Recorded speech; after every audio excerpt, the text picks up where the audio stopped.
কেন এখনই 25 মিনিট হয়ে গেছে।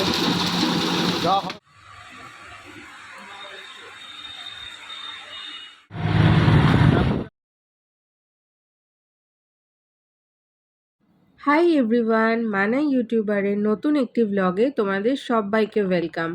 আজকে কিন্তু ওয়েলকাম আমি করছি না, আমার 4টে ভাইরা করছে। দেখেছো, বসে আছে, সবাই এক এক করে স্নান করছে। তো মা ওদেরকে সবাইকে স্নান করাবে, তারপরে রেডি করাবে। এখন অনেক কাজ আছে ওদেরকে নিয়ে। তো মানে ওদেরকে নিয়ে কাজ আছে বলতে মা আর কি ওদের চটকানোর অনেক সুযোগ পেয়ে যাচ্ছে, এটাই যা। তো দেখো কি সুন্দর করে বসে আছে ওরা সবাই। তাহলে দেখতে থাকো, মা এখন অনেকক্ষণই ওদের নিয়ে সময়টা কাটাবে। আমিও দেখতে থাকি আর আমার সঙ্গে তোমরাও দেখতে থাকো।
আজকে রোদ্দুর উঠেছে দেখে প্রচুর জামা কাপড় কেচেছি, লোভ সামলাতে পারলাম না আর, তো এগুলো মেলি এখন। জামা কাপড় মেলে এবার চলে এলাম সোনাদেরকে সেবা করতে। জামা কাপড়টা আগে মেলে নিলাম। জানি তো শ্রাবণ মাসে এই রোদ এই বৃষ্টি, আমি জানি, তার সঙ্গে সঙ্গে তোমরাও জানো যে কি অবস্থাটা হয়। তো তারপরে একেবারে সোনাদেরকে আর কি রেডি করাতে বসলাম। আমি জানি এদিকে বসলে ওদিকটা অনেকটা লেট হয়ে যাবে, ততক্ষণে আমার জামা কাপড় অনেকটা শুকিয়ে যাবে। তো ওদের এবার খেতে দিয়ে দিই।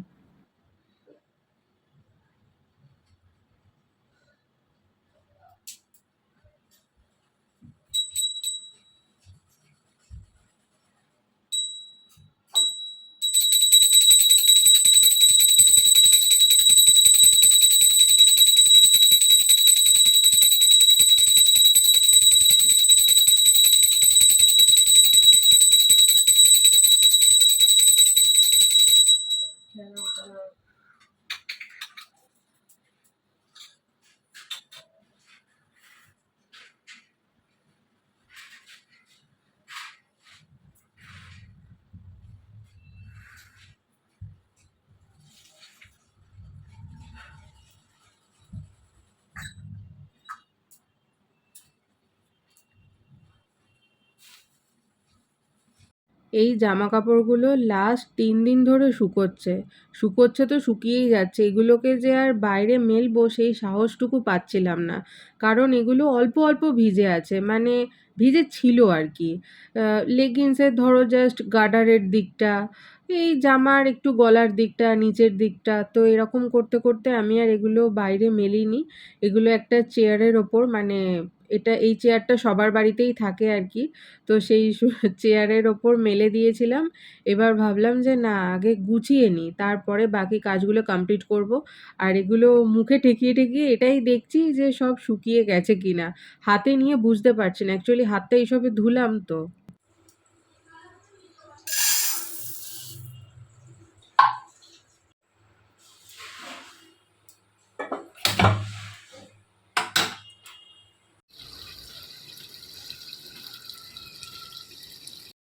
ভাত বসিয়ে চলে এলাম খাবার জল নিতে।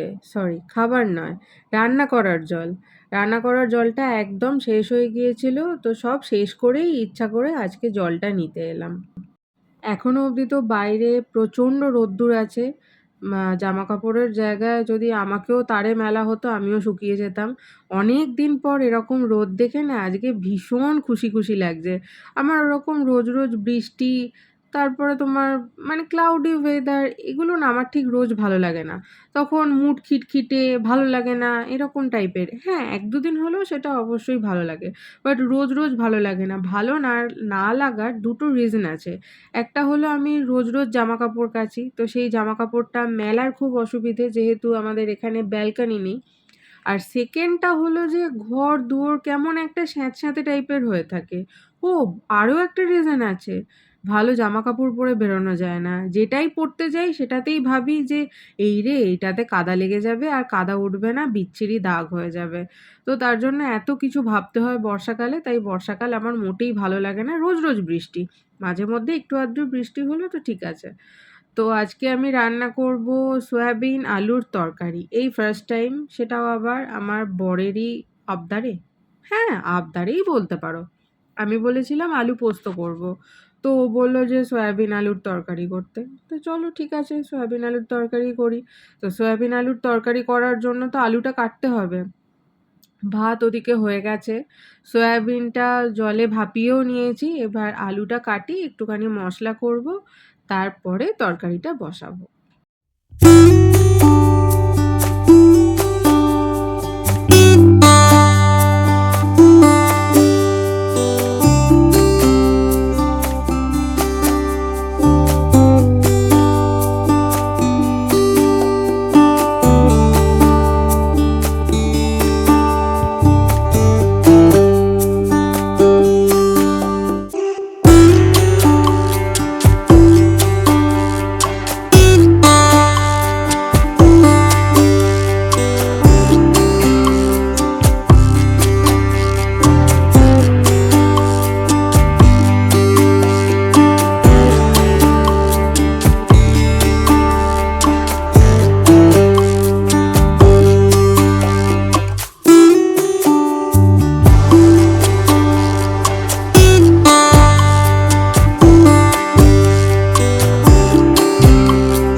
এবার শুধু তরকারিটা সেদ্ধ হওয়ার অপেক্ষায়, আর সেরকম কিছুই করণীয় নেই।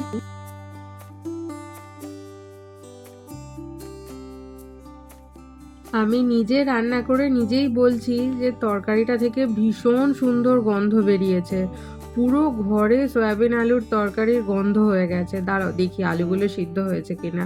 হ্যাঁ, আলু তো সিদ্ধ হয়ে গেছে। আমি এটাই চিন্তা করছিলাম যে বেশি তো ঝোল ঝোল রাখবো না, একটু মাখা মাখা করব, তো আলুটা যাতে সিদ্ধ হয়ে যায়, না হলে আবারও জল দিতে হবে। তো এবার তরকারিটা নামিয়ে ফেলি, এবার বাসনটা মাজবো। দাঁড়াও আগে একটা জায়গায় ঢেলে নিই, গ্যাসটা অফ করি। এই যে সয়াবিন আলুর তরকারির ফাইনাল লুক, দেখতেও ভালো হয়েছে আর গন্ধও খুব ভালো উঠেছে। আকাশটা তো পুরো কালো হয়ে এসেছে, জামা কাপড়গুলো চলো তুলে নিই। রান্না বান্না সবই কমপ্লিট হয়ে গেছে। এর আগে একবার ভাবলাম যে হয়তো বৃষ্টি হচ্ছে, তাই দৌড়ে দৌড়ে গিয়েছিলাম, তারপর দেখলাম যে না, হচ্ছে না। তো এখন দেখি যেটুকু যা শুকিয়েছে তুলে নিয়ে, এবার নাহলে এরপরে যেটা হবে সেটা আর তোলার মতো থাকবে না। দাঁড়া তুলে নিই। আর আজকে ডিনারে আসবে হচ্ছে আমার বাড়িতে মোচার তরকারি। তো মোচাটা ওই যে দেখিয়েছিলাম যে শাশুড়ি মা কিনে পাঠিয়ে দিয়েছে। আর আমরা যেহেতু মোচাটা একটু বেশি খেতে ভালোবাসি, তার জন্য আমার মাও আবার দুটো মোচা কিনেছে, ছোট ছোট। শাশুড়ি মা তো একটাই বড় মোচা কিনে পাঠিয়েছিল, তো মা আরও দুটো ছোট ছোট মোচা কিনেছে। ছোট ছোট বলতে বলতে আমি নিজে অবাক হয়ে যাচ্ছি। তো যাই হোক, তারপরে সেই মোচাগুলো একেবারে ছাড়িয়ে দেখলে অতটা হয়েছে। আর এই যে মোচা রান্নার রেসিপিটা মা অল্প অল্প করে তোমাদের সাথে শেয়ার করেছে। এটা কিন্তু আমিই বলেছিলাম যে তুমি কিভাবে মোচা রান্না করো সেটা একটু আমার ভিউয়ার্সদের সাথে শেয়ার করো, তাই মা যতটা পেরেছে সেইভাবে নিজের মতো করে ভিডিও করে তোমাদের জন্য পাঠিয়েও দিয়েছে যে এটা কিন্তু ব্লগে অ্যাড করবি, তুই বলেছিলিস, তাই তোর রিকোয়েস্টে তোর ভিউয়ার্সদের জন্য আমি কিন্তু ভিডিওটা এক হাতে কষ্ট করে করে আর কি ধরে রান্নাটা করেছি।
মোচা রান্না কমপ্লিট হয়ে গেছে। আর এই স্বভাবটা আমি মায়ের থেকেই পেয়েছি, যে রান্না করে আগে যাদের নাম করে রান্নাটা করব, মানে যাদের জন্য স্পেশালি, তাদের জন্য আগে তুলে রাখা। তো ওই টিফিন কারিটা ছোট পড়েছিল, তার জন্য আবার টিফিন কারিটাতে মা আর কি ওটাতে দিয়ে দিয়েছে। তো এটা আমিও করি, যে আগে রান্না করে যাদেরকে দেবো বলি তাদের জন্য আগে তুলে রাখি, তারপরে তো বাড়ির লোকজন খাবই। তো এই স্বভাবটা আমি একদম আমার মায়ের থেকেই পাওয়া, মানে পেয়েছি আর কি। আর একে দেখো নিশ্চিন্তে দোকানের ভেতর ঢুকে ঘুমোচ্ছে, দেখেছো? কাজের নাম নেই, খালি ঘুম। দোকান থেকে ফেরার সময় স্যান্ডি মিষ্টি দই নিয়ে এসেছে। হয়তো সোনাদেরই খেতে ইচ্ছা করছিল, তাই ওকে দিয়ে কিনিয়েছে। আর এই দেখো, এক ভাঁড় দই নিয়ে সোনারা বসে গেছে, সঙ্গে স্পুনও দিয়ে দিয়েছি, যাতে ওরা নিয়ে নিয়ে অল্প অল্প করে খেতে পারে। আর পেয়ারাটা দিয়ে দিয়েছি, কারণ পেয়ারা আবার বেশি দিন রেখে দিলে সেটা আর কি পেকে যায়, আর পাকা পেয়ারা আমি ছাড়া কেউ খায় না এখানে। আর স্যান্ডি বলে যে তুই বুড়িদের মতো পাকা পেয়ারা খাস। পাকা পেয়ারা কারা খায়? যাদের নাকি দাঁত থাকে না। তা আমার পাকা পেয়ারা খেতে ভীষণ ভালো লাগে। আজকে আমার ভিডিও এখনই 25 মিনিট হয়ে গেছে। যা হবে সবটা সবটাই তো দেবো, ওই দেখ। এক পয়সা নেই যে দেবো।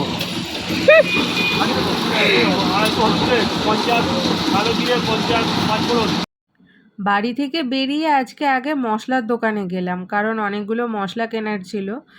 আর তারপরে এবারে যাচ্ছি দোকান।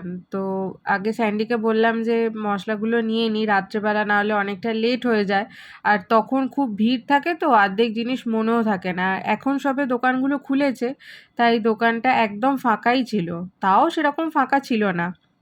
আর এখানে দেখেছো মশলা গুঁড়োয়, মানে গোটা মশলাগুলো গুঁড়োয়। তাই স্যান্ডিকে বলছিলাম, স্মেলগুলো আসছিল তো একদম, মানে পুরো নাকে ঝাঁঝটা লাগছে। আর এখন বিকেলবেলার আকাশটা ঘুম চোখে দেখছে কে আমার ঘুম ভাঙাতে এলো। এই টাকা